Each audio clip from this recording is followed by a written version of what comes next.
As the new administration prepares to take office, what are Republicans hoping to see from the president-elect on day one? Senate Republican Policy Committee Chair Shelley Moore Capito of the great state of West Virginia is with me now. Senator, welcome. Thank you, Mike. Thanks for having me on. So what do you anticipate day one from President-elect Trump? Well, I anticipate that he's going to be very pleased because we had an historic number of hearings last week on his nominees. So he's got to get a good team.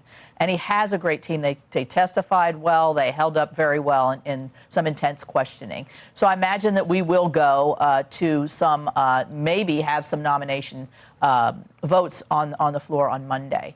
We expect the president to come out with some executive orders to undo some of and you can see the Biden administration is doing this all the way to the end, undo some of the regulatory morass they've put on, some of the border issues. Certainly he'll go to border issues first. We will be passing the Lake and Riley Act, which I think is not just symbolic, but very substantive in terms of giving the president a good victory right out of the gate in terms of border security and making sure that criminals are not out on the street if they're here illegally. So I think we're going to have a big day. Not only we're anxious to hear his message, and then we're anxious to move forward with his agenda. A big part of advancing that agenda will be how you guys handle the so-called reconciliation package, whether it's one big, beautiful bill, as he's called it, or two. Do you think you can do it all in one bill? You know, I'm sort of agnostic as to whether we do one bill or two bills. I really prefer the two-bill strategy simply because I think we can do border, energy, defense more quickly and put a win up on the board for the president and for the Senate and the House. But if we have to pull it all together with taxes and other economic issues, I'm fine with that as well. I want a victory here in terms of a successful outcome. Do I think we can do it? I know we can do it. We have 53 Republicans in the Senate right now, and that's a strong number for us. The House has a slimmer margin there, which is, I think, is the first time the Senate's had a bigger margin than the House.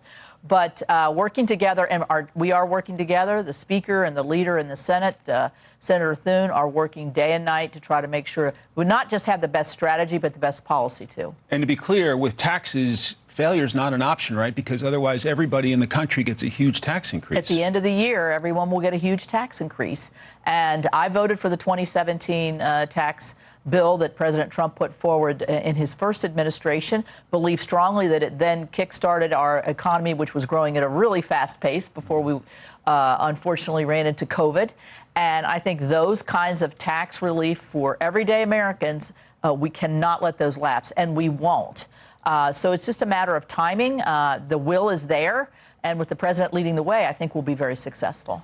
I also want to get your thoughts on some of those confirmation hearings. I know before committees you're on, you saw Sean Duffy, who is the nominee for Transportation Secretary, and EPA pick Lee Zeldin. I'm curious your thoughts on those specific hearings and if you've seen any trouble for any of the president's nominees so far. Well, you know, for those particular nominees, Lee Zeldin, the Environment and Public Works, EPA is a controversial, sometimes can be a controversial pick. And he answered every question. He has, you know, he's from New York. He's from Long Island. He's had a lot of environmental issues in his own home district when he was in Congress. So he had a lot to draw from there. And I think he'll breeze through committee when we vote on him on Thursday. Sean Duffy had both senators from his state, a Republican and a Democrat, introduce him. It was very bipartisan questioning. Transportation is usually less controversial. And so I think I served with Sean Duffy. He's a great guy. He'll be a great a cabinet member. I want to get your thoughts on the ceasefire in the Middle East. Yes. Fragile at best. Your thoughts on it at this point?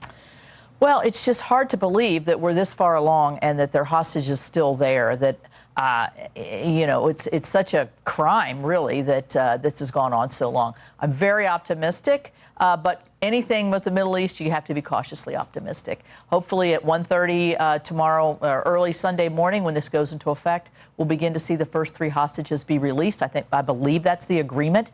Congratulations to President Trump's team, but also to President Biden's team for making sure that we were able to get this signed, and hopefully we'll have success with that as well. Senator Shelley Moore Capito, great to see you. Thank you. Enjoy the inauguration weekend. I will. We're all excited.